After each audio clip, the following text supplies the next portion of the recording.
Salut, Florentina Bere aici, bine v-am găsit în noul an.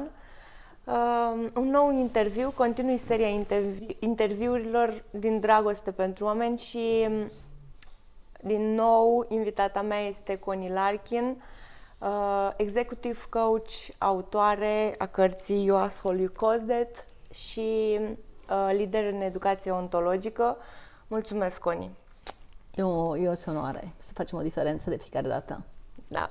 Și apropo de făcut o diferență, astăzi vreau să atingem un subiect care se numește legat de o educație ontologică, dar e un proiect exact al tău, ecologie mentală. De unde vine termenul ăsta? Cum ți-a apărut ție? Cum te-ai gândit la el? Ce este ecologia mentală? Nu mi-aparține această exprimare. Ecologie mentală am auzit-o pentru prima dată când am participat în S-Training în 1983. A fost un bărbat, un antropolog, se chema Gregory Bateson și vorbea despre el un S-Trainer. Nu mi-aduc aminte ce a spus exact sau nu, dar cuvintele ecologie mentală la finalul cursului au făcut un sens pentru mine extraordinar. O ființă umană are capul prăjit, complet dus, mâncat, ok? Nu orice faci acolo afară este făcut mecanic, dacă dai capul prăjit. E făcut din ego, ca să câștigi, ca să dovedești, ca să nu știu ce.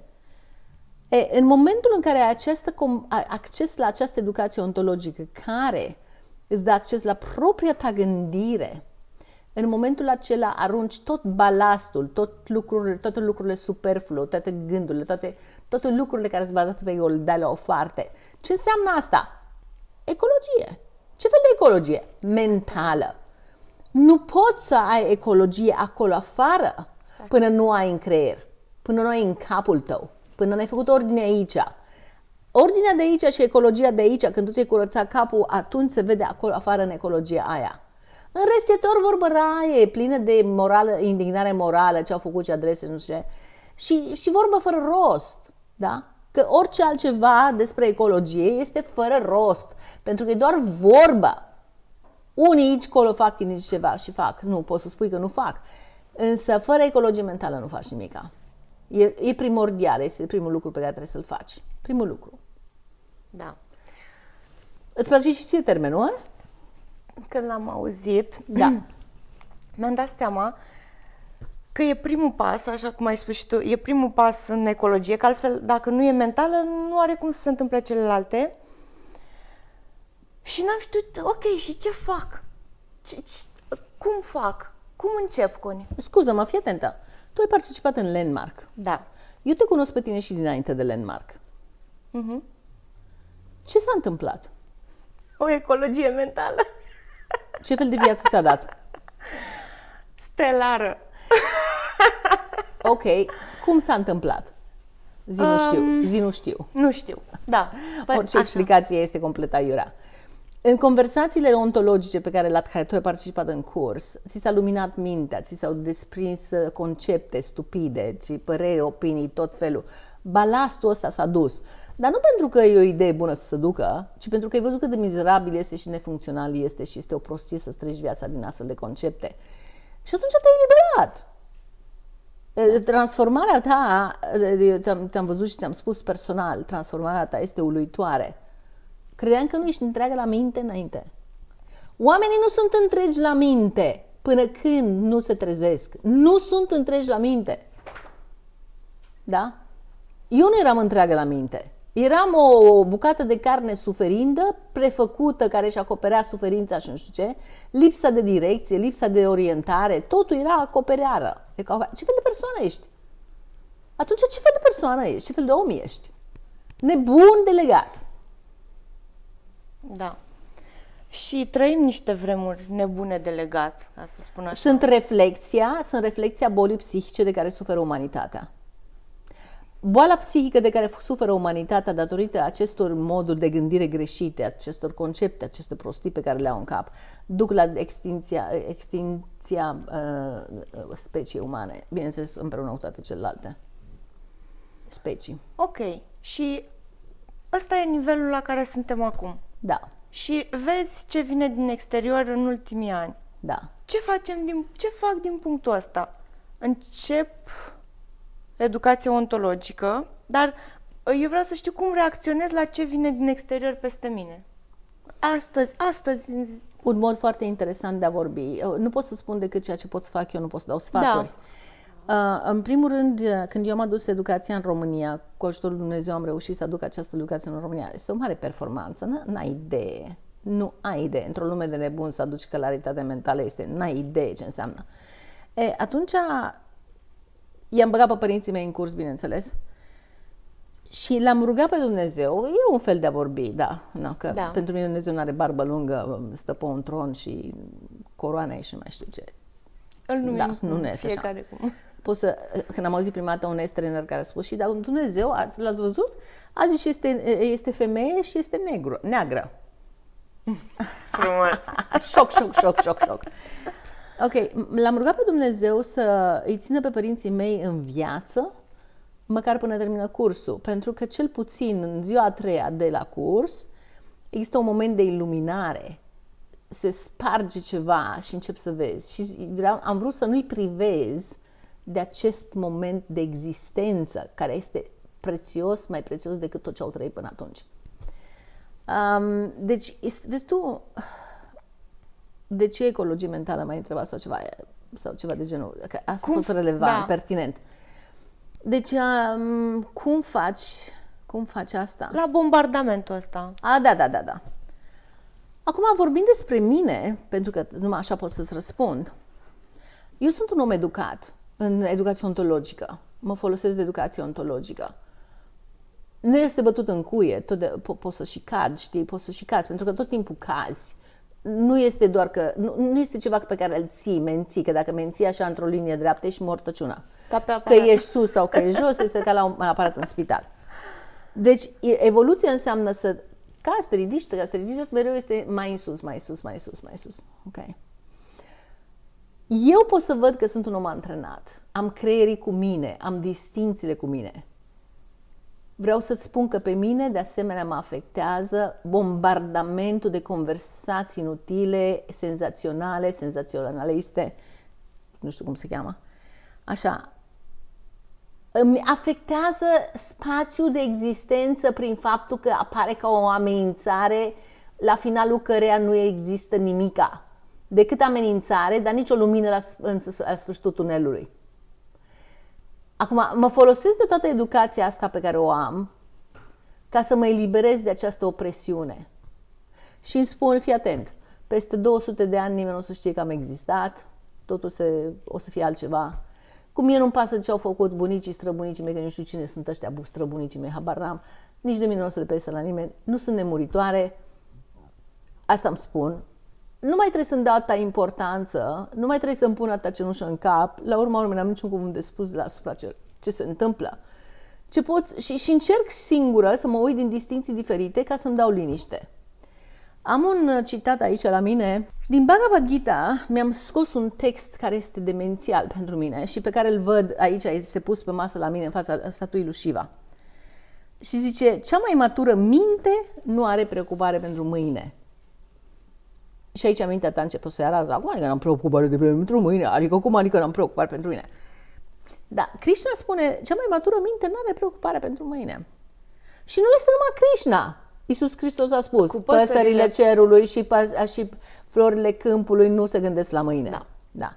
Și apoi spune așa, o astfel de minte știe că mâine va avea grijă de sine. Ce se va întâmpla mâine? Se va întâmpla mâine. Ce cauți tu pentru mâine? Habar n-ai ce se întâmplă mâine. Tu nu trăiești decât acum. Deci mă folosesc și de asta. Apoi zice, nu există o minte mai sănătoasă.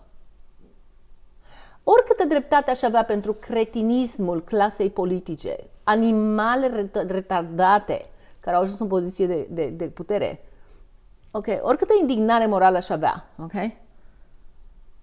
Văd că este o absurditate, că să fiu prins într-o astfel de conversație, că nu duce nicăieri. Și atunci nu aduc aminte. Nu este o minte mai sănătoasă în afară de aia care nu se gândește la mâine. Nu am nevoie să fiu indignată moral pentru asta, că nu pot să fac nicio diferență. Nu pot să fac nicio diferență. Există un proverb chinez sau o zicală chinezească veche care spune: chiar și structurile bune ale societății, încăpute pe mâna unor oameni incorecți, vor funcționa împotriva oamenilor. Ce fel de oameni sunt acum? Complet lobotomizați. Complet. Îi ascult la televizor, Da, câteodată. Ce faci cu televizorul? Mă încrâncenează să văd prostia a ceea ce spun. Mă încrâncenează. Cuni, suntem noi vinovați pentru că conducătorii noștri de Nu, acum? nu. Conducătorii noștri de acum nu fac altceva decât să reflecte majoritatea cine suntem noi. Deci reflectă cine sunt. Reflectă prostia noastră. Dacă noi, un număr mare de oameni, am fi destupați la minte, păi n-ar avea ce să calce ea, s-ar transforma în praștie, în praf imediat.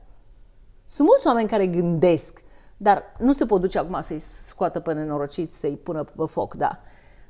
Ideea este că dacă suntem mai mulți oameni care gândesc și au discernământ, nu mai votezi așa de gunoaiele alea. Nici nu mai e nevoie să vă votez că Asta sunt... cu votul e relativ, că Da, trebuie ca să alegi pucărusul. dintr-o paletă cea mai bună variantă. Eu m-am Paleta e... Eu m-am lămurit vis-a-vis de vot și m-am lămurit personal vis-a-vis de vot, Flori. Știi tu, chestia asta, păi reexercită-ți dreptul. În primul rând, votul meu nu contează pentru că oricum e mănărit totul, da? Asta mi-a picat o fisă. Apoi, ultima dată când am avut eu acest impuls, că vezi, Doamne, eram încă spălată pe creier, că votul meu contează, mă duc să votez președintele, da? Acum, am un rahat mare, lângă un rahat de altă culoare tot mare. Pe cine votez? Da, asta. Pe cine votez? Într-un rahat ăsta mare și un rahat ăsta colorat, nu știu, pe cine votez? Am de ales într-un rahat și un rahat. Și atunci eu am votat pentru rahatul pe care îl avem în prezent, al doua oară președinte, pentru simplu motiv că m-am gândit la următorul lucru. A furat destul în primul mandat, poate acum are timp să facă ceva pentru țară. Asta e tot. Da, Ce mod, ce criteriu? da. Da. Nu vreau să mă surprind indignată moral, dar Da, vreau da, să da, da. vorbim și despre asta. Deci, cu alte cuvinte, te ții departe de tot bombardamentul ăsta informațional pe care nu mai știm cum să-l triem. Este doar o manipulare de segregare, de separare a oamenilor. Este o intimidare, aducerea de frică. Știi, mi-am făcut o listă zilele trecute cu cuvintele folosite de media. Și? Mă, nu le știu pe din afară, însă le-am scris pentru că sunt absolut execrabile. Pericol iminent, Da, am observat și asta. bombă! O Da. listă am scris să spună jos, parcă scriam mizerie, da? E o asuprire a ta, a mea, este o intrudere la tine și la mine în viața noastră. Ne conduce această conversație senzaționalistă și indignare morală. Și cum majoritatea ființelor umane n-au discernământ, uite, la mine am discernământ și tot sufăr, da? Cât scurt, da, sufăr. Oamenii sunt asupriți, copiii se sinucid, oamenii se sinucid, își omoară copiii, își omoară nevestele, își omoară bărbații, se împușcă. De ce? Nu fac față la gunoiul care se vehiculează. E cineva responsabil pentru asta? E cineva de vină? Nu-i de vină. Atâta știe. Atâta știe. Nu poți să-l învinuiești pe ăla de la media care minte, care e lobotomizat. Nu poți să-l judeci.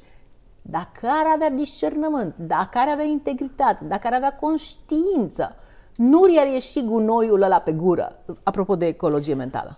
Ok, atunci înseamnă că noi avem telecomenzile în mână pe care putem să apăsăm și să nu mai aibă... E adevărat, nu trebuie, poți să nu te uiți absolut deloc. Din când în când mă uit pentru că am câte o criză de înjurături și atunci mi-au un pic de presiune și în jur de nu-ți imaginezi. Mă uit să văd dacă s-a mai destupat vreunul. Am avut și bafta să găsesc în toate mizeriile pe care le aud la televizor doi oameni care au vorbit cu sens. Unul este Gheorghe Piperea. Nu-l cunosc pe om, inițial îți face o impresie. Mie mi se pare că omul ăsta are și integritate, și cunoștințe, și caracter, și asta, și pragmatism. Deci sunt îmbogățită că am aflat de asta, dar cât cu noi în jurul lui? Da. Cât cu noi. Ecologie mentală, iubire. Și știi ce este fantastic, Flori? Mă uitam în urmă cu vreo lună jumate sau două și mi-a venit în o chestie despre Shiva. Și era de la Sadhguru. Sadhguru vorbește despre toți ca și cum ar fi trăit și le știe pe toate. Mă bucur pentru el. Mă bucur pentru el. Le știe pe toate, nu știu de unde, dar le știe pe toate. Oricum, mai bine Sadhguru decât știrile Fără de la discuție, fără discuție, fără discuție. Și l-a scos pe Sadhguru și am aflat pentru prima dată în viața mea o informație, și anume că Krishna și-a părăsit iubita, pe Radha și, bine, familia și totul la vârsta de 16 ani. A plecat pur și simplu, nu s-a mai întors. Unde crezi că a fost Krishna? Unde? În toată India a creat 1000 de ashramuri ca să îmbine viața politică cu viața spirituală. Viața spirituală înseamnă, ca să o interpretezi așa, viața spirituală înseamnă ecologie mentală, educație ontologică, unde îți aduce valorile, integritate, respect, demnitate, cinste, integritate, cinste, autenticitate, da. Și să le îmbine, că asta sunt, educația ontologică asta înseamnă, valorile astea sunt, ca să le îmbine cu viața politică, adică să aducă curățenie, ecologie mentală în capul ăsta. 1000 de ashramuri. Da, pe urmă, eu îmi dau o explicație de ce suntem în halul în care suntem acum, este că suntem într-o perioadă care se cheamă Kali Yuga, cea mai decadentă perioadă din istoria umanității, din istoria nouă a umanității, a planetelor, a spațiului, a cosmosului, nu știu.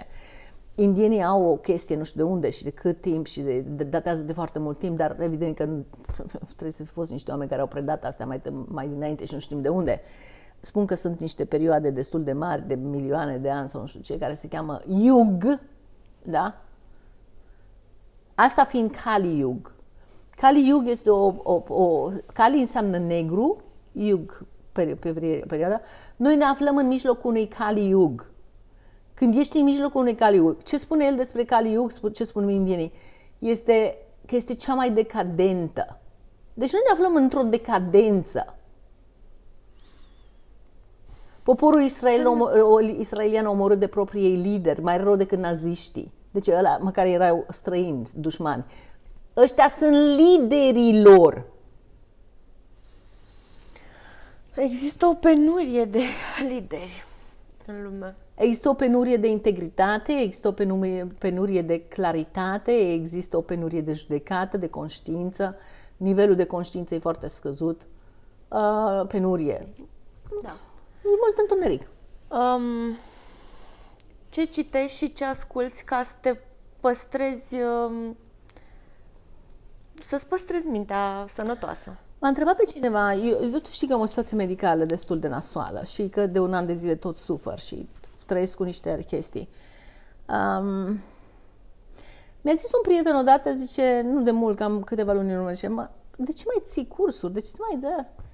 Și zic, ascultă mai, Eugen, eu nu fac asta pentru ei, o fac pentru mine. Și se vede. Și o fac pentru mine.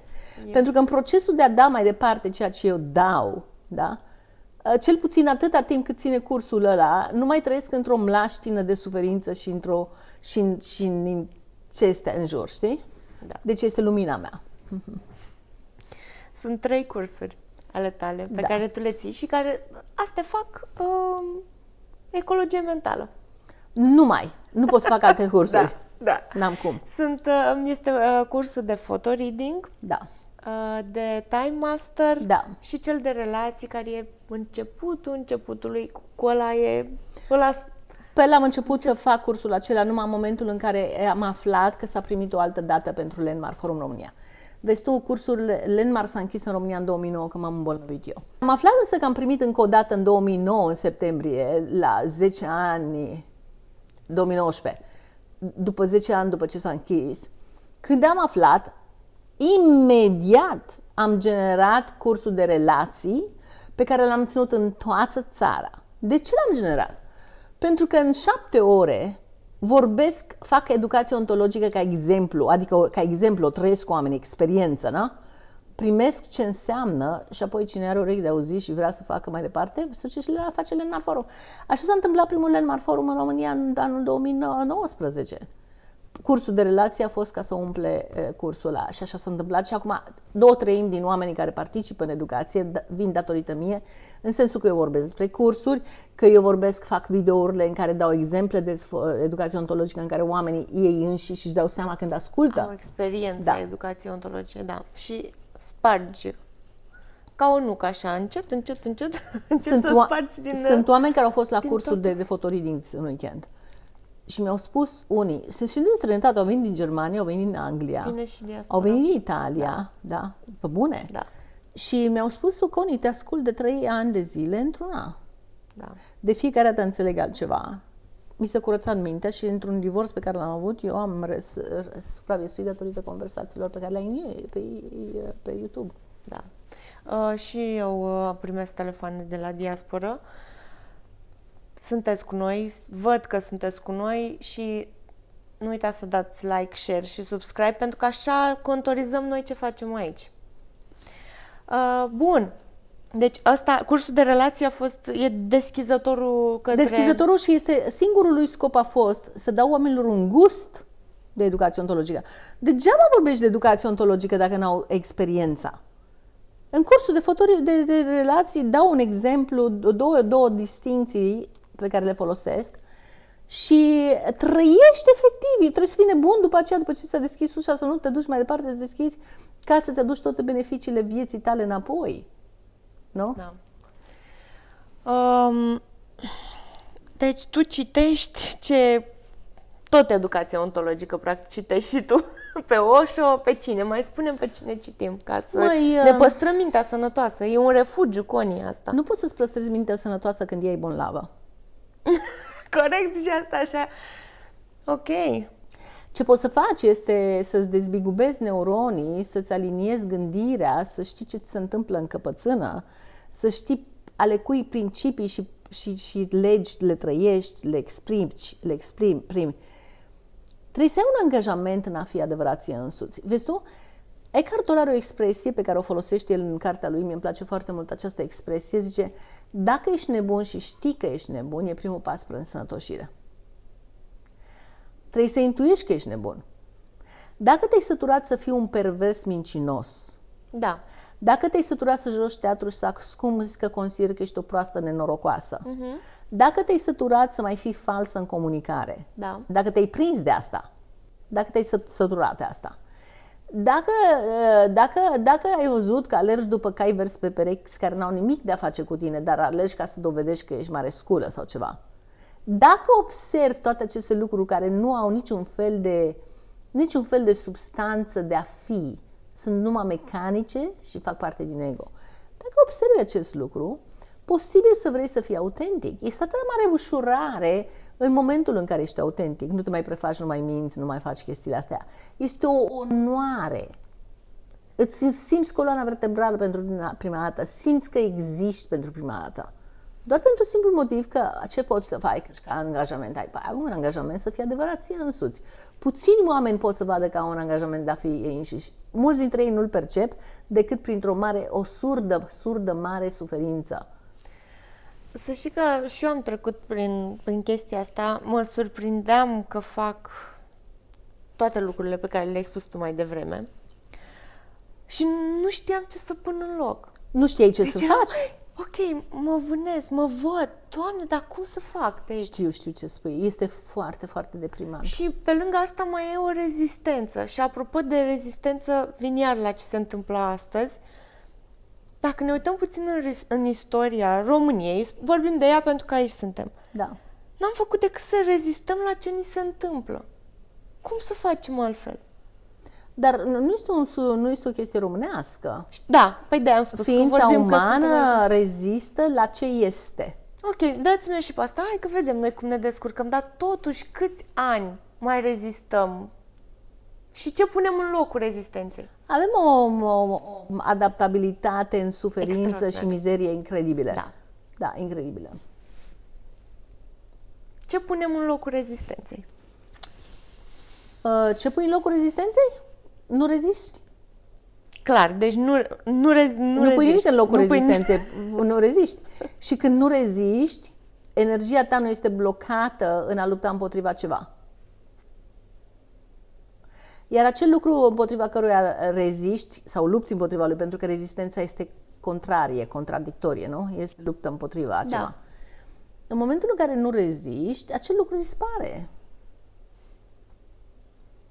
O să zic că cei de acasă, ce simplu e asta. Cum adică dispare? E atât de ce bine ar simplu. fi să dispară. Da, e foarte simplu, dar dacă tu te duci să faci Landmark Forum și în ziua a treia ai parte de o experiență de iluminare pe care alții în Asia, de pe unde sunt oamenii ăștia iluminați, zen, budiști, blablabla, au petrecut zeci și zeci de ani ca să le aibă iluminarea asta și tu ai în 3 zile, în a treia zi, tu după masă, duminică, ai un moment de iluminare. Dumnezeu ți-a dat posibilitatea să respiri și să vezi.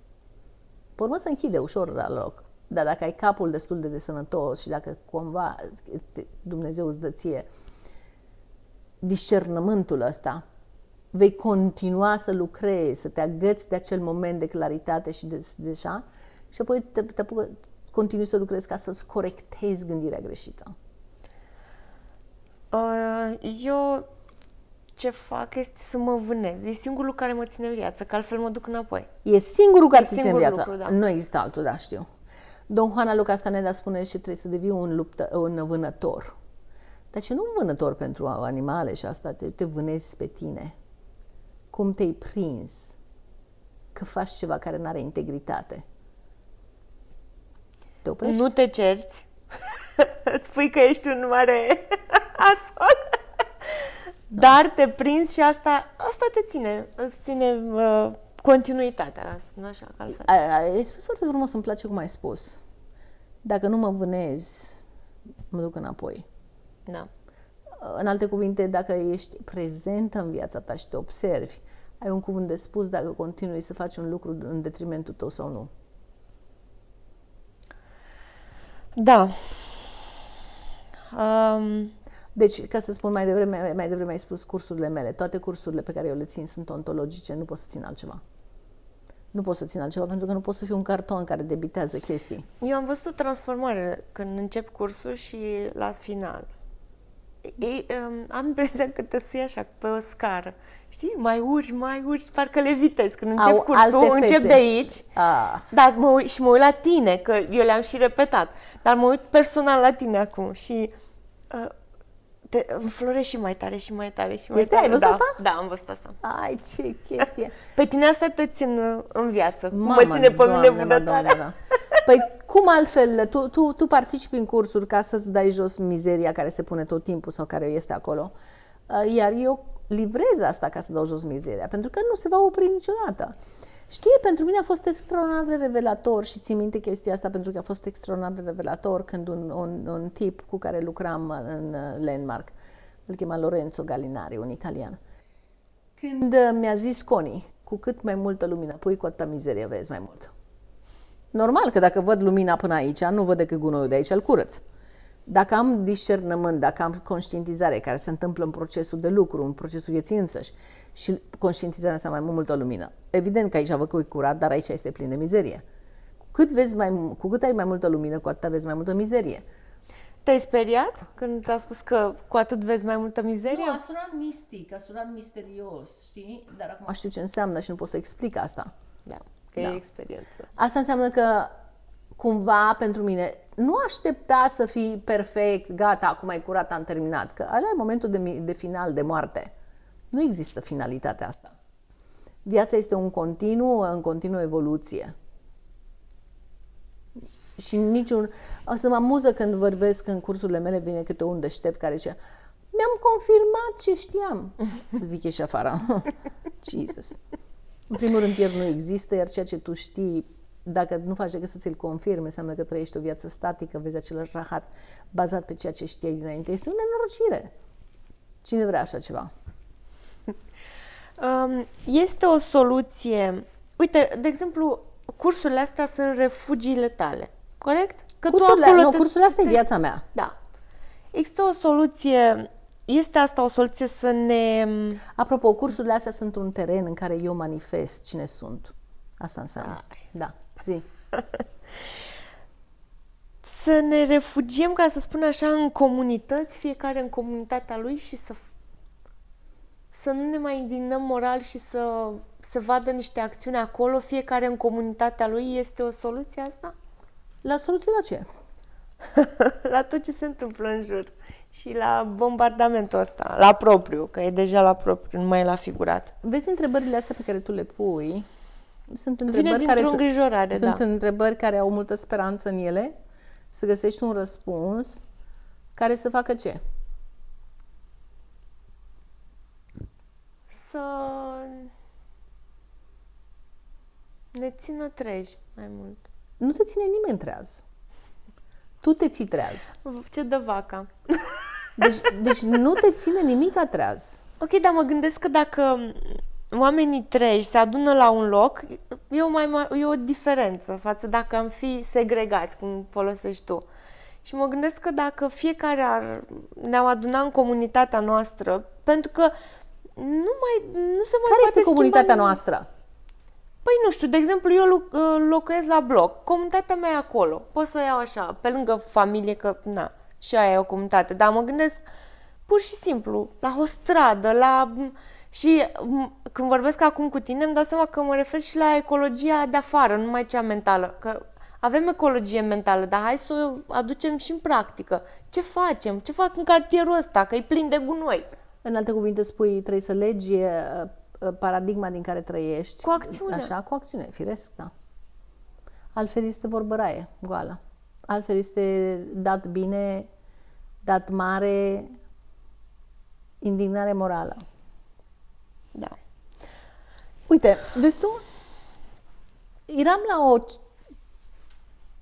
un restaurant la Timișoara cu o tipă cu care am fost în relație continuă vreo 6 ani de zile de antrenamente, știi? Cursurile mele le-a făcut. Era corporatistă atunci, pe urmă a ieșit, s-a eliberat de chestia asta. Și stând de vorbă, se uită la mine și Coni, cunosc, eu cunosc mulți oameni, pe tine te cunosc de 6 ani, și de câte ori vorbesc cu alți oameni în afară de tine, e plicticos pentru că spun același lucru.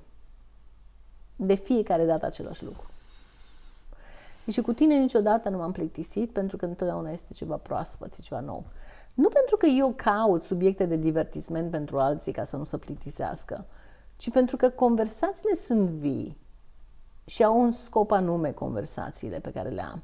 Eu nu-mi bat joc de timpul meu, de gura mea, vorbesc ca să mă aflu în treabă. Nu fac conversația asta, nu, pentru că nu pot. Nu pot. Ok, și ce vreau să zic eu ție Flori? Vreau să fac un lucru care nu m-am așteptat că o să-l fac, acum o să-l fac cu tine? Da. Da. E o împărtășire și un sistem de gândire care a apărut. Deci fii atentă. În momentul în care ai acces la creierul tău, lucrezi, te trezești că ai perspective noi vis-a-vis de același lucru. Și aceste perspective noi îți dau vitalitatea și aceste perspective noi îți dau bogăția. Deci ori de câte ori vorbești cu cineva despre ceva și te consulți cu cineva despre ceva, ai văzut că ai nouă perspectivă. Tu vedeai numai într-o culoare, acum vezi în două și este fantastic, nu așa? Da. De ce altfel ai avea de vorbă cu cineva care să-i ceri sfatul, nu că ceri sfatul, vrei doar să-ți lărgești orizontul, nu așa? Da. Ok. Hai să ne uităm la o chestie. Eu, Flori, sunt foarte prezentă la faptul că media, singura unitate continuă și constantă în media, este minciuna. Da. Dar nu este voită neapărat, poate că și este voită, atât îi duce mintea la distrugerea distrugere printr-o conversație inutilă, plină de aroganță, plină de indignare morală, da? Deci eu sunt prezentă la acest lucru, ca toată lumea. Dacă te uiți la toate conversațiile care au loc în media, în afară de indignare morală, una mai deșteaptă decât alta, îți dă ceva pragmatic? Niciodată. Absolut niciodată. Nu. Am văzut la televizor o conversație, de unde l-am văzut pe Pipera și mi-a plăcut foarte tare, Era un panel de ăsta, mai mulți oameni care vorbeau la televizor, da. Era o individă care n-așteptă ca oamenii să termine să vorbească și vorbește peste ei și asta îmi vine să-i trag una, să o ia borșul. Ok. Și individa asta, și despre care era subiectul? Un subiect arzător la ordinea zilei. De ceva timp. Da. Unul dintre subiectele arzătoare de la ordinea zilei, care n-a făcut mult sens pentru mine înainte, că nu mă interesa, când eram preocupată, creșterea pensiilor. De milenii eu cred că vorbesc despre pensii. Da. Da. Dar ce vorbesc, nu se termină niciodată. Da. Ei, prețurile cresc într-un fel, inflația într-un fel, vorbești de creșterea pensiilor. Îi treci la 100 de lei în plus la pensie cu greu. Devalorizarea a făcut cu 4-5, oamenii nu au din ce să trăiască. Problema este ce facem cu pensiile, abia le-am crescut, dar trebuie să mai creștem pentru că nu știu ce. Nu se sfârșește niciodată. No, subiectul, deci chestia asta cu pensiile este ceva importantă și pe ce canal vrei tu, auzi despre asta într-un mod bombastic și înfricoșător și nu știu ce. Flori, un alt subiect cu care agasează oamenii acum este energia, facturile. Da. Și ceva un senzaționalism,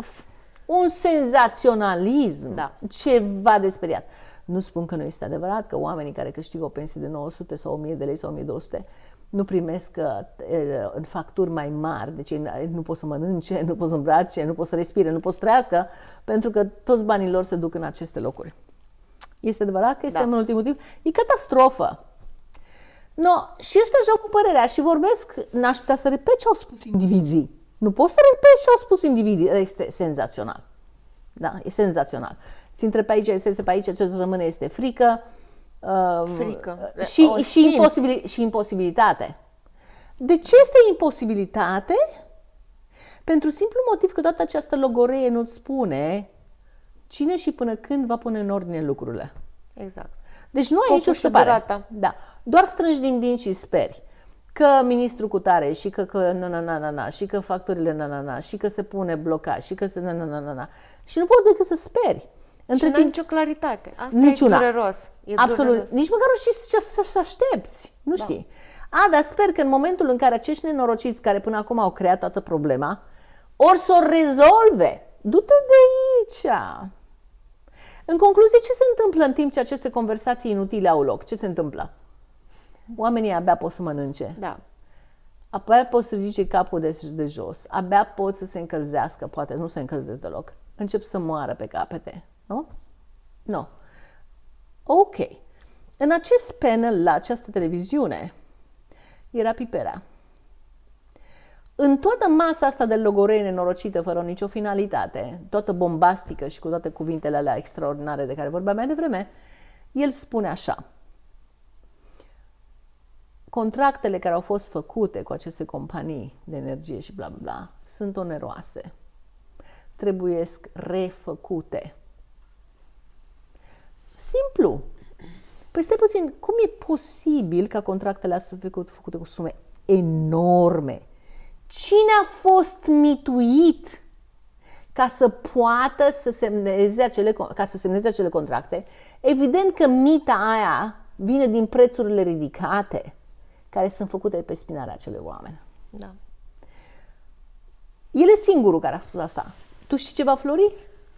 Când a spus chestia asta, am realizat, trebuie să cobori acolo și să te duci la rădăcină. Imediat îi adun pe aia care au făcut contractele astea, îl întreb câți și afli cât bani a luat. Termin cu contractele și le renegociezi, le faci cum trebuie. Le faci cum trebuie. Ghiși ce, Flori? Singurul om care a vorbit pragmatic a fost el. Ghiși ce? Nimeni n-a auzit. Capul plin. De ce?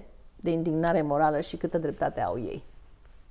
Și vorbind în Dodi, o să se facă, cine o să facă, mă? Cine o să facă, mă? Cine? Cine o să facă? Păi așa vorbim, că vorbim la neutru. Nimeni nu e responsabil. Ai, ce tare e asta. Mă gândesc și la mine, în viața de zi cu zi, că trebuie să-ți spun, eu nu am făcut, eu sunt așa, eu și asta cuvântul, doar cuvântul, și că nu mai vorbim la neutru, ne responsabilizează. Păi Ne dăm seama Da. Că e despre noi, nu e despre altcineva. Flori, trebuie să facă. Cine dracu trebuie să facă? Becul, pomul, Dumnezeu, Sfinții Arhanghel. Cine trebuie să facă, Vita? La cine aștept să rezolve lucrurile? La ăla care până acum a făcut contracte oneroase și a umplut buzunarii de bani și de mită? La jegurile astea, ăștia trebuie să facă. Ăștia trebuie să facă. Păi foarte pragmatic, l-aș băga pe ministrul de energie la pârnaie pentru incompetență nenorocită. Da? Iar pe toți indivizii care au luat mită până acum le confisc averile, ok? Și la pârnaie cu ei. Da. Vreau să-ți mai zic un lucru, apropo de plățile astea. Primul lucru, un alt tânăr care a spus ceva care a făcut sens și tot n-a fost auzit. N-a fost auzit. A zis, facturile sunt în halul în care sunt pentru că din anii 70, 60-70 nu s-a făcut nimic la rețea ca să se mențină. În concluzie, 2/3 din apa caldă se scurge în pământ. Cine o plătește? Din ce cauză?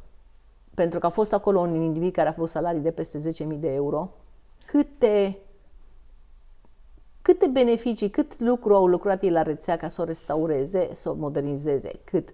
Probabil că au luat banii și au împărțit banii și n-au făcut nimica. Au cârpit aici și colo. Ăia merită arși pe rug, măi. Deci încă un lucru pragmatic, rezolvarea instalației.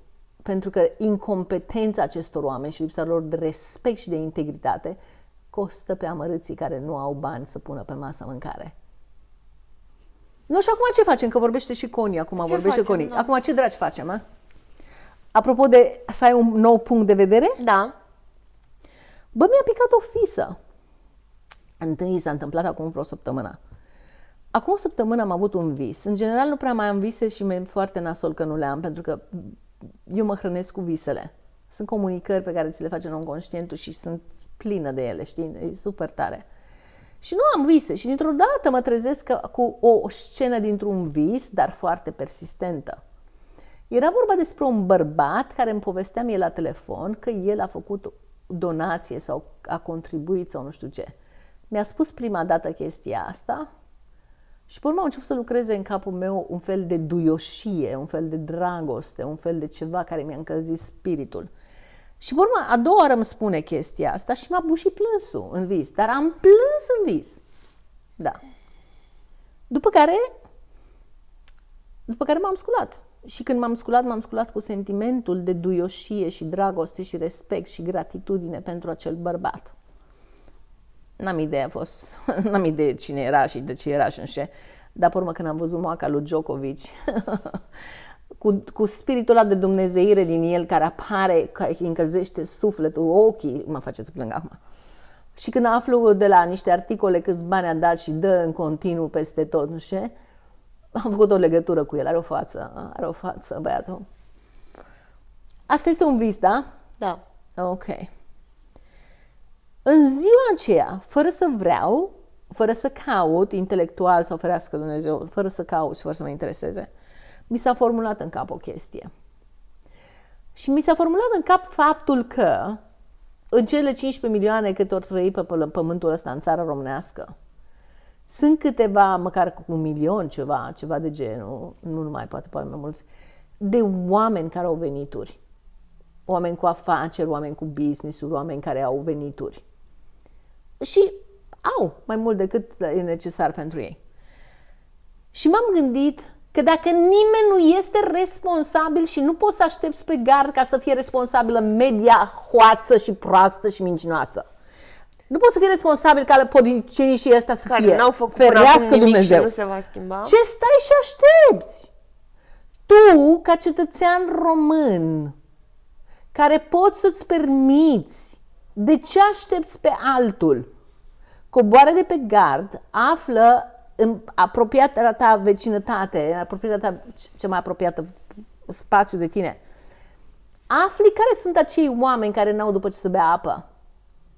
Și atunci înfiază 1, 2, 3, 4 și spune, care este pensia ta asta? Care sunt facturile tale astea? Uite, în fiecare lună eu îți dau ție banii pentru facturile astea, tu mi-aduci mie luna viitoare să mi-a dovedești că ai plătit, îți dau pentru facturile următoare. De ce ai face asta? Ca Pentru să că nu mai poți. latri degeaba. Pentru că poți, pentru că ai o responsabilitate de contribuție și nu trebuie să o spui la nimeni. Nu trebuie să folosești asta pentru a primi voturi de la nimeni și laude de la nimeni. Este ceva personal. Și pur și simplu coboară de pe care și ajută. Și atunci amărâții ăștia nu mai stau cu mâna întinsă, nu mai sunt bagiocoriți de conversațiile inutile și stupide și nu trebuie să aștepte la politicieni să facă Și treaba. nu mai rezistăm. Și ce? Nu mai există rezistență la ceva. Nu există! Pentru că suntem noi cei care avem grijă. Când o să avem grijă? Când o să avem grijă? No, eu am vorbit cu multă lume acum și le spun în fiecare zi cu ăștia care vorbesc cu oameni. Bă, dacă ești inspirat să faci o diferență, să dai, să ajuți, să sprijini, fă-o. Nu trebuie să dai socoteală nimănui, nu trebuie să spui nimănui, nu trebuie să spui mie, fă-o. Pentru că e pentru tine. Știi, este o poveste zen foarte frumoasă, Flori. Te ascult. Un tip de la o mănăstire, un maestru, strângea bani tot timpul pentru tot felul de lucruri. Să printeze cărți, să facă tot felul texte și nu pentru el personal, nu. Dar făcea lucruri cu bani. Și la un moment dat vine acolo la el un comerciant, un tip bogat, care îi dă o sumă mare de bani în aur. Ceva pentru un an de zile, ceva măreț. Și maestrul de zen nu zice nimica. Ia banii? Nu zice nimica. Și ăsta zice, știți, am dat atâția bani, sunt o sumă frumoasă. Maestrul zice, da, și ce vrei să-ți mulțumesc? Și da, ar fi cazul. Zice, nu, tu ar trebui să-mi mulțumești mie. În engleză se cheamă the giver should be thankful, cel care dă trebuie să mulțumească. Ce se întâmplă când dai așa? În primul rând te simți ca și cum ai fi un om cu coloană vertebrală, pentru că dintr-o dată îți asumi. Al doilea, nu mai este totul despre tine, câte gogoși mănânci, câte steak-uri mănânci, câte femei ai, nu mai este despre asta. Da. Când nu mai este despre ego-ul tău și despre asta, când nu-ți mai umpli buzunarele, doldura și conturile din bancă ca să fii mândru de tine, în momentul în care nu mai faci asta, focusul nu-i pe asta, viața ta o ia din loc. Este spectaculos. Căldura, umanitatea, omenia. Și este un secret aici, nu trebuie să te dai mare, nu trebuie să spui. Nu trebuie să spui. Este o chestie a ta cu tine și cu Dumnezeul tău. Nu faci niciun ajutor lui ăla. Nu-i faci niciun ajutor. Pe tine. Faci ceva care știi că conștiința ta îți spune să-l faci, care are de face cu a nu trăi degeaba. E esența vieții. Este esența vieții. Mi-aduc aminte în Landmark că spunea așa, zice, care este impactul asupra ta dacă faci o diferență? Și începeau să spună. Ce puteau să spună? Înfloresc, sunt fericit, toate lucrurile merg bine, bla, bla, bla, bla. Ok, bine, super tare. De ce nu faci o diferență acum? Păi nu acum, că acum trebuie să alerg după bani, acum trebuie să fac asta, acum trebuie să fac aia. Când o să am bani și timp, atunci o să fac asta. Păi trebuie să fii nebun să aștepți într-o zi cândva mai târziu când ai să faci ceva care să-ți dea ție bucurie, liniște, pace, dragoste, nu știu? Fă acum! Vreau să-ți împărtășesc ceva. Am auzit despre ecologia asta mentală și avem lângă bloc o grădină frumoasă amenajată cu trandafiri, iar imediat lângă ea un spațiu verde unde întotdeauna se adună gunoi acolo. E în spatele unui magazin și toată lumea consumă acolo și lasă tot acolo. Și am auzit și de câte ori trecea pe lângă acel spațiu îmi spuneam, Flori, iar n-ai făcut nimic. Doar vorbești. Doar ești indignată. Fai, cât gunoi aici. Ok. A trecut o zi, 2, 3. După 2 săptămâni am văzut un video cu tine și cu un domn în care vorbeai special de ecologie mentală și am avut o așa bucurie că m-am ridicat de pe scaun, m-am uitat pe geam, plouă afară și m-am văzut cum spuneam, nu acum, că plouă afară. Și am zis, Flori, dacă nu faci acum, ești acum, nu o să faci niciodată. Au trecut 2 săptămâni de când treci pe lângă gunoiul ăla. Am luat un sac de gunoi. Coni, dar până jos am săltat ca un copil. Uite, așa m-am dus pe două picioare. Ce chestie! Și adunam, ploua afară și adunam gunoiul și lumea s-a uitat la mine și eu zâmbeam. A fost, Doamne, au ieșit toți țânțarii, m-au mâncat. Da, atâta distracție a fost. Mi-a săltat inima de bucurie. Da. Inexplicabil. Absolut inexplicabil. Extraordinar. Și ai văzut și zici că te-ai observat 2 săptămâni, spune, a trebuit să fac ceva, a trebuit să fac ceva, a trebuit să Am fac... cărat după mine. Da. Îl căram aici. Da. Ideea asta, ceva, o tocam, da. ideea în continuu. Până când se acrește și renunți la toată chestia, Și că zici, vai, da, Doamne, nu nu știu mai ce. contează. Da. Da, extraordinar. A face o contribuție Acțiune. este să trăiești. Da. Eu am vorbit cu niște prieteni de-ai mei să-mi facă rost, pentru că eu am starea asta medicală, situația asta medicală, nu mă pot duce la o casă de pensie, stau afară să văd cine se duce acolo și cum arată, știi, să vorbesc direct cu oamenii. Pot să fac rost prin oameni pe care cunosc, să ajung acolo, la cine, așa. Eu luna asta, asta e intenția mea. În funcție de ce facturi au ăștia, vreau să-mi iau 2-3 persoane. Cine vrea să înfieze un pensionar, să o facă. În liniște, oamenii... Da. Poți să mergi și la instituții. Trebuie sunt să existe o atâtea demnitate, cucule, o demnitate față de oamenii ăștia. A noastră față de noi și față de ei. E onorarea lor, este ne onorăm pe noi. Nu pot să dau vina pe guvern pentru că ăla stă așa și că nu se întâmplă nimic, pentru că eu sunt acum aici și pot să fac ceva. De ce să aștepte la un jeg analfabet, plin cu cap de gunoi, să facă ceva? Da, așteptăm la primari, așteptăm... Da, sigur că da. Așteptăm la primar. Da. Da. Acțiunea este cel mai... Mă, dacă nu pui acțiunea împreună cu ceea ce știi că trebuie făcut, n-ai nimic. Ce faci? Ce faci? Du-te la media, lucrează și tu în media, dă din gură. Da, vezi ce e de făcut la fiecare pas pe care îl faci Toată pe lumea stradă. vede. Cum vede? Ceva ar trebui făcut despre asta. Da. Asta este chestia pe care o spun. Ceva Hai să trebuie. vorbim despre indignare morală. Hai să vorbim.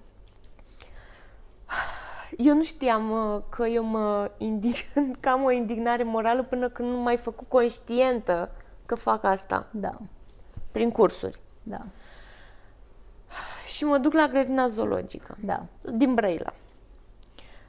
Intru cu Fimiu, totul bine și frumos, vizităm animăluțele, ne ducem la groapa de nisip a copiilor. Și încep.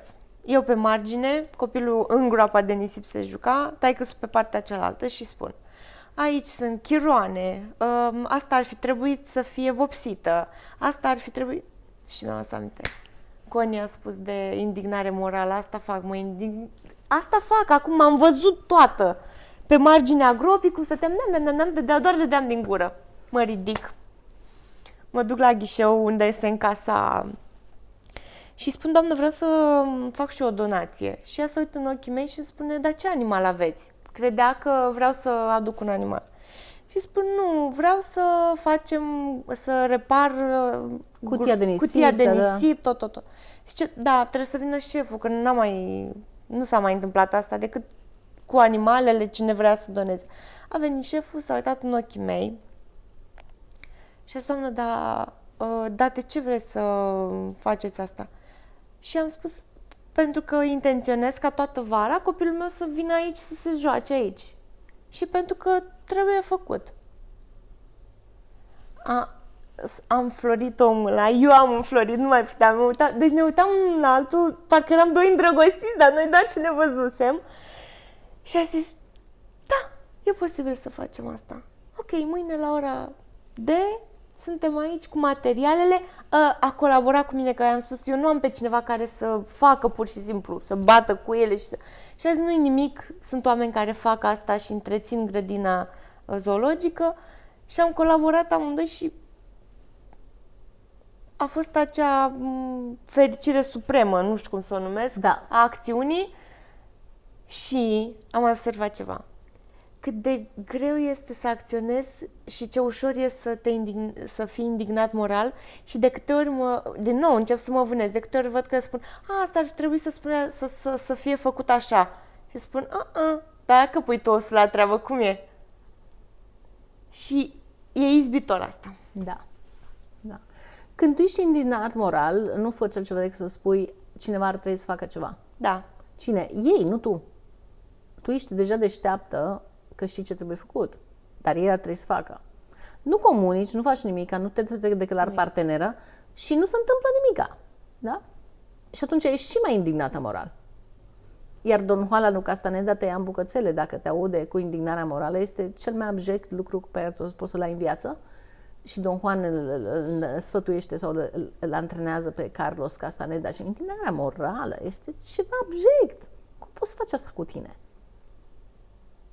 Da. Uite, asta ar fi o diferență. De câte ori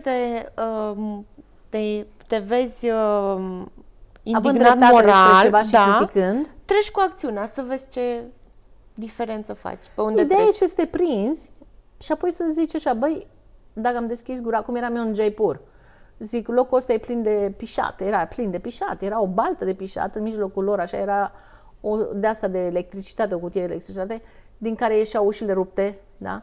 Ieșeau fire din capul unei hidre, erau niște fire așa. Tu erai în vacanță? Și acolo? eram în Jaipur, m-am dus să învăț hindi cu un instructor. Am stat o lună de zile în casa unui instructor de hindi.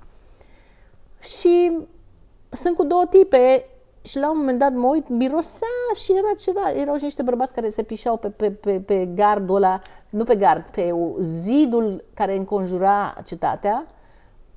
Foarte interesant, cetatea se cheamă Cetatea Rose, pentru că e făcută în cinstea, nu știu, vizitei, nu știu cărui rege din Anglia.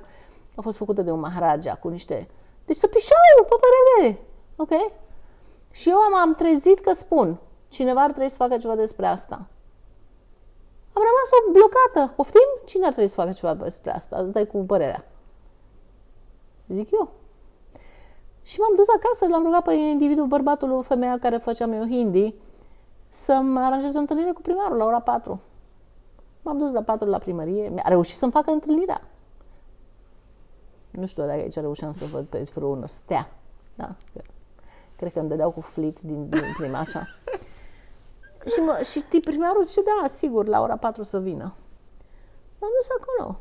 A fost un joc. Ai luat-o ca pe un joc? Nu. Cum a fost pentru tine? Când Viața ai zis, mea... chiar am făcut asta. Adică chiar o să mă duc la primar. Ce fac? Nu, iubirea, nu. nu. Doar te arunci? Iubirea mea, fii atentă, în momentul în care mă prind că spun cineva ar trebui să facă chestia asta, îmi dau seama imediat că eu trebuie să fiu asta. Da? Adică pot să aleg să nu fac. Da. Dar cineva ar trebui să facă asta. Este o chestie prostească, care mă lasă fără putere. Nicio... Asta este exprimarea vieții mele. Și atunci m-am dus la primar. Mi-a fost o frică, nu mi-a fost frică să-l văd, pentru că am distincțiile ontologice, pentru că sunt un lider în educație ontologică, știu ce înseamnă să fiu în pielea mea, să fiu acasă cu mine. Nu mă intimidează nimeni, nu contează cine și unde este. Dar nu mă gândeam pur și simplu la intimidarea, pur și simplu la nebunia că tu erai acolo cu o... Nu erai de-a locului, ca să spun așa, și ai putut să faci asta. Și când ai izbit cu realitatea, mă gândeam că ai avut așa, bă, ce fac acum aici, în primărie? Nu, când m-am dus la primărie, mă așteptam să vorbesc cu ăsta și să vorbesc doar cu el, doar când am intrat în birou, care era foarte mare, erau vreo 30 de bărbați acolo. Și a zis, ia-o pe asta, Coni. Și zi, ai luat-o în barbă acum. Acum chiar ai luat-o în barbă. Și cum o să vorbesc eu cu ăștia, fără să jignesc India, n-am venit să jignesc India. Cum o să vorbesc eu cu ăștia să nu creadă că sunt vreo babă proastă, o tâmpită din altă parte din Europa, care se crede atât de deșteaptă că a venit să dea lecții. Cum fac eu? Și după ce mă ignoră o perioadă, stau pe scaun, mi se arată un scaun politicos, băiatul care m-a dus acolo, un bătrân în vârstă, persoană în vârstă. Pe urmă, dintr-o dată ăștia vorbesc, se întoarce primarul la mine așa și se uită direct la mine, știi, el de acolo cu intimidările lui, că parcă mergea, știi. Și ce vrei? Ce vrei? No. Unul normal ar să se peni un piculeț, ar fi un pic frică, ce dracu să spună? Ce vrei? I-a spus, în primul rând, vreau să-ți mulțumesc pentru că m-ai primit. La mine în țară nu cred că aș fi ajuns să văd pe primar așa cum am venit aici. Sunt Connie Larkin, sunt președinta unei fundații de mediu, asociații de mediu, care se ocupă cu ecologie mentală. Și am venit la tine și acum a fost minunat. Ca să mă ajuți cu ceva. Perplex individul. Să te ajut cu ceva? Da. Plec peste o săptămână, am venit să învăț hindi, plec peste o săptămână și spun în hindi, Mera man Hindustan me. Băi, și este o expresie de suflet de nu-ți poți imagina. Asta înseamnă, tocmai am învățasem în urmă cu câteva zile de la gagica. Mera man Hindustan me înseamnă spiritul meu, sufletul meu e una cu India. Au făcut aia niște ochi toți în jur când au auzit expresia asta. Și zic, spiritul meu este în India. Plec peste o săptămână și n-am timp să găsesc alți oameni care să mă ajute, pentru că aș căuta și aș găsi. Dar am nevoie de la tine să mă sprijini, să-mi dai un camion de pământ și niște flori. O cerere legitimă, nu? Corect. Ce zice? Ce? Pentru ce? Zic, fii atent, m-am dus la Bapu Bazar, la orașul vechi. Când am ieșit pe poartă, una dintre porți, am văzut această baltă de pișat și mirosul și toate astea.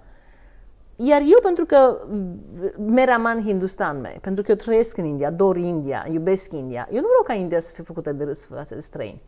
Când vin străini aici și văd chestia asta, eu nu vreau să-i văd, nu vreau să o critique India. Excelentă abordare. Băi, ce Că chestie! nu te-ai dus să-l cerți sau să-l tragi la răspundere, ci doar excelentă abordare. Bă, tu nu-ți dai seama, eu nu m-am gândit la chestia asta, n-am avut nicio chestie dintre asta, am vrut să vorbesc direct cu el, nu știu cum aveam să urmez să vorbesc cu el, poate... Nu-ți făcusești niciun plan. Niciun plan n-aveam, știam doar că vreau un lucru, vreau să rezolv chestia. No.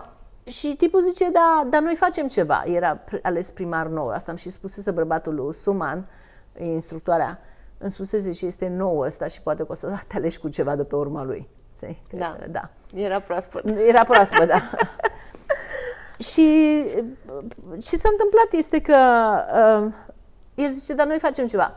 Și spun, eu n-am venit aici pentru că voi nu faceți ceva. Am venit pentru că eu vreau înainte să plec, să fac o diferență, să fiu alături de voi, să faceți ceva. N-am venit pentru că tu nu faci. După ce am spus și chestia asta, dintr-o dată zice, dar avem un sistem. Și zic, și acum eram în scaun, ascultam pe individ, avem un sistem și mi-am dat seama. Politician mă aburește, mă amână, mă îmbăxește de la urma urmei. Da. Și întrebarea mea la final, după ce mi-am dat seama ce face individul, zic, acum, îmi permit eu să stau aici și să merg mai departe cu conversația sau nu? Dacă rămân în continuare în conversația și nu-l las să bată bălărire cu mine, da? E posibil să am o experiență diferită. La urma urmei, ce pot să fac? Mă bagă la pârnaie sau ce? Îmi taie gâtul? Nu. Ok. Și te rog să mă crezi că a fost un moment de claritate și de angajament, așa cum tu ai coborât în ploaie să faci o chestie. Eu zic, eu nu, vorbesc cu ăsta mai departe. Și zic că știu că aveți un sistem de prea încet pentru mine. Plec într-o săptămână, din nou foloseam aceeași chestie. Zic, singurul lucru pe care să-l faci și dau soluția este să-mi dai telefonul, numărul de telefon și omul care poate să-mi aducă pământul și florile. Atât. În momentul a rămas perplex. Da? I-am dat și soluțiile și simplu. Și ce crezi că se întâmplă din partea mea dreaptă de undeva, o piticanie negricioasă și așa și e foarte politician, da? Zice, poți să te ajut eu. Primarul fratul Șuraci, perfect, Suraj poate să te ajute. M-a pus pe mâna lui ăsta.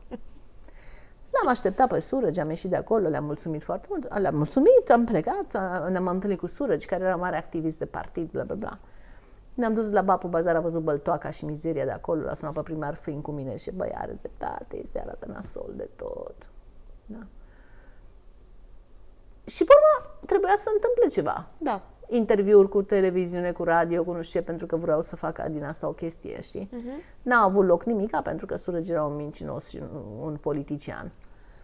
Am plecat fără să se întâmple nimic. În schimb, mai vorbit și cu alte organizații și alte asociații. Dar un lucru este foarte important. Asta vreau să faci punctul ăsta. Punctul pe care vreau să-l fac este că eu nu am făcut rabat la ce mi este datoria de făcut. Da. Eu nu pot să-l oblig pe ăla să facă. Dacă stea mai mult, probabil că aș fi putut să fac ceva și făcut ceva. Deci nu pot să-l oblig să facă chestia asta. Aveam nevoie de el. Am făcut o diferență. N-am tăiat niciun colț. Asta e. Asta e finețea. Da. Deci nu am și atașament. dacă toți mergem și punctăm, chiar dacă se întâmplă sau nu se întâmplă, cum a fost în cazul tău, dar dacă mergem toți și punctăm cum ai făcut și tu, fără indignare, fără acuzații, ci doar mergem către ei. Că și un lider trebuie sprijinit, nu trebuie hulit. Absolut. Cum pot eu să stau să-l aștept pe indivizii care acum conduc în țara asta și vai de mama lor, nu știu diferența de În engleză este o zicală pe care am auzit-o în Landmark, că mă ador, nu în Landmark, în Est, nu? Werner Erhard spunea, people don't know the difference between the ass and the hole in the ground. Oamenii nu știu diferența între As? despre fundul, Da, fundul lor și o gaură în pământ. Nu știu diferența. Okay? Ideea este că nu pot să stau pe gard să spun cretinii ăștia trebuie să facă. Nu pot să fac asta. Iar când m-am dus la el acolo, nu m-am dus să facă el ceva pentru mine, m-am dus acolo să fac eu împreună cu el. Deci mi-am asumat, sunt parteneră. Da. Asta nu înseamnă că trebuie să scau cu lumânarea astfel de lucruri. Nu, singurul lucru pe care trebuie să-l fac este să realizez că eu am o responsabilitate pentru oamenii care n-au ce pune pe masă și sunt umiliți și sunt furați și mințiți și amăgiți. Cum poți să tolerezi așa ceva? Nu trebuie să ies în colțul străzii să fac demonstrații și să urlu. Nu. Eu nu trebuie să fac ce fac nenorociții ăștia alții. Ce trebuie să fac este să-i sprijin pe fiecare, pe aia care aleg să-i sprijin cu bani. Să-i sprijin, să-l plătesc facturile. O fi corect, nu o fi incorect? Nu știu. N-am idee. Dar până când e corect sau nu corect, omul ăla trebuie să plătească banii aia. Și n-are de unde. Da. Și fără nicio așteptare, fără nimica. Nu că îmi cresc bulinele albe în rai, ia Dumnezeu mă pune pe lista. Iubesc. Coni, nu mai avem timp, dar vreau să închizi tu cu orice citat vrei tu din cartea ta pe care o ai aici lângă tine. Cartea mea? Da, uite aici. Asta e cartea loșului a mea. Da, din cartea ta favorită, din ce citești tu cel mai mult? Pentru că se vede pe ea că e muncită. O ador, dar vreau să închei cu o chestie de aici, din cartea mea. Da. O poezie și apoi sfârșitul, ok? Da. Poezia este iluminatoare. Spune că Buddha a fost întrebat, că el vorbea și oamenii înviau. Păi ce face bă ăsta? Miracole, ce face? No? Ecologie mentală făcea. Da. Și este întrebat, Buddha, tu ești Dumnezeu? Ce nu sunt Dumnezeu? Ești un sfânt? Nu sunt un sfânt. Atunci ești un magician? Ce nu sunt? Atunci ce ești? Sunt treaz. Sunt treaz în sensul că știu că eu sunt responsabil. Asta este extraordinară poezie. Nici știu cum mi-a căzut în mâini poezia asta, nu am idee, nu știu unde, cum mi-a venit, dar mi-a venit și mi-a venit să potrivită pentru cartea mea. Dedicația cărții mi-a plăcut foarte mult. De ce? Pentru că, vezi tu, văd că toate cărțile au dedicație. Pentru Ionica, Marinică, Și mie mi-a plăcut asta. Da. A fost altfel, din altă perspectivă. Și mie îmi vine dintr-o dată o dedicație. Pentru cine e cartea asta? Pentru geniu și măreția umanității. Ce fac? Mă uit acolo unde există responsabilitate, dragoste, unde e contribuție. Pentru asta e geniu și măreția umanității. Așa? Da. Cartea se încheie cu ce înseamnă responsabilitate. Și această expresie a responsabilității, exprimarea responsabilității, vine din Landmark. Evident din Nest Training, dar este din Landmark. Pentru mine este calapodul pe care eu trăiesc, respir. Este ceva divin. Da? Când oamenii aud în general responsabilitate, aud vină. N-are nicio legătură cu vina. Asta vreau să întreb. Nicio legătură. Vină. Bucurie când mai degrabă decât vină. Jesus, normal. Da. Ce bine îmi pare că ai fost așa inspirată cu definiția asta. Definiție între ghilimele a responsabilității. E definiția lui Werner, a pus-o el și nu știu cum a găsit-o și de unde a găsit-o, dar exprimă spiritul unei ființe umane reale. Și spune așa, responsabilitate. Responsabilitatea începe prin a fi dispus să fii cauză în ceea ce privește viața ta. Deci eu dacă cobor de pe gard și nu o să arăt cu degetul ce se întâmplă cu ăștia, cu oamenii ăștia pensionari și mai departe, înseamnă că eu sunt dispusă să fiu cauză ce privește viața mea. Nu mă aștept ăla trebuie să facă ceva, că sunt deșteaptă tare rău, uite, așa. Pur și simplu mi-asum despre ce e viața mea. Eu sunt cauză în viața mea, cauză sursă, eu cauzez lucruri. În cele din urmă este un context din care alegi să trăiești. Nu reprezintă realitatea. Nu este un lucru de făcut, de urmărit, de bifat. Nu există, nu-ți dă buline albe. Nu-ți dă. Deci ești responsabil pentru că este un context din care tu alegi să trăiești. Tu poți să alegi să trăiești din faptul că nu ai nicio treabă cu nimeni. Nu te interesează. Da. Doar eu și familia mea, da. Responsabilitatea nu este povară, nu este vină, nu este laudă, nu e credit, rușine sau ceva rău. Este doar ce este, ce se întâmplă și locul în care tu te poziționezi. Oamenii ăștia sunt sărmani, suferă și n-au bani. Care e locul în care te poziționezi? Păi, politicienii ar trebui să facă ceva. Păi, compania trebuie să facă ceva. Conducerii. Exact, victima na. Deci asta e o poziționare vis-a-vis de ce este. Când eu mă poziționez în faptul că eu iau acțiune, pentru că m-am Nu, eu ce sunt? Păpușoi?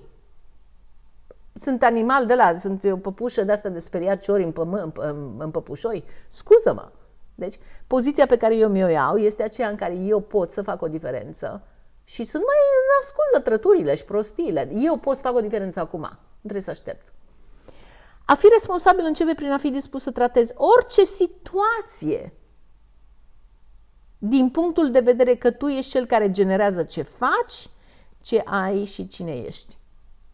Ce frumusețe! Ce frumusețe! Acest lucru nu reprezintă adevărul, dar este doar un loc în care să stai. Din nou, punct de vedere din care tu să trăiești. Da? Da. Că nu reprezintă adevărul. Nimeni nu te poate face responsabil. Nici nu poate impune responsabilitate cuiva. Tu încerci să-ți faci copilul responsabil, nicio șansă. Asta e forță. Și dragi o fi, dar nu este responsabilitate. Da. Nimeni nu te poate face să fii responsabil. Nimeni. Este un dar pe care ți-l faci. Un context de putere care te lasă cu un cuvânt de spus în propria ta viață. Un dar. Un dar divin. Asta e, da. Cum ți pare? Responsabilitate. Da. Ales să fii responsabil, bine. N-ales să fii responsabil, la fel de bine. Dracului nu, din dar gură. e la fel de bine.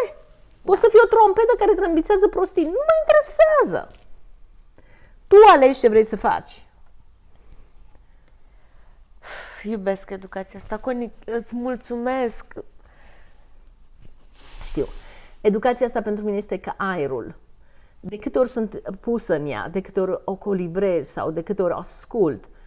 Băi, eu îmi văd videourile câteodată pentru că sunt comentarii la ele și vreau să văd la ce video a fost comentariul respectiv și deschid video să văd cum este, știi? Nu pot să mă desprind. Nu pentru că sunt deșteaptă și spun lucruri, n-are nicio legătură cu mine, nu pot să mă desprind din conversație. Eu însă cu propriile mele videouri. Pentru că sunt niște ancore. Clar. Sunt niște ancore. Și nu spun numai eu, numai tu, spun toți și toate vizualizările și toți oamenii care te urmăresc. Așa e, de fiecare dată auzi altceva și e chimie. Când l-ai văzut, l-ai plăcut, l-ai ascultat, e chimie pur și simplu. Eu așa văd lucrurile. Este uluitor, da. Pentru mine nu există ceva mai bun, mai valoros decât educația ontologică și lipsește cu desăvârșire peste tot. Cu desăvârșire lipsește. Da. Îți foarte mulțumesc. Cu plăcere. A fost o sesiune interesantă. A făcut o diferență și pentru mine conversația asta. Da. Ai grijă să ștergi niște cuvinte pe acolo, că nu sunt. Nu, pentru că avem voie, că suntem pe internet și avem voie să facem Nu ce se vrem. supără nimeni? Nu se supără nimeni. Nu ne ostracizează nimeni? Nu ne taie nimeni? Nu ne cenzurează nimeni? Nimeni. Nu ne pedepsește nimeni? Asta nu știu. Să vedem. Mulțumesc, Cori. Mulțumesc. Și apropo, chiar dacă sunt în diaspora, oamenii pot să facă o diferență. Da. Da. Da. Acțiune, vânătoare, responsabilitate, ce cuvinte. Ce cuvinte.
Vă mulțumesc că ați fost alături de noi. Nu uitați să dați like, share și subscribe pe YouTube Femei Fericite în Diasporă sau pe Facebook. Pe curând!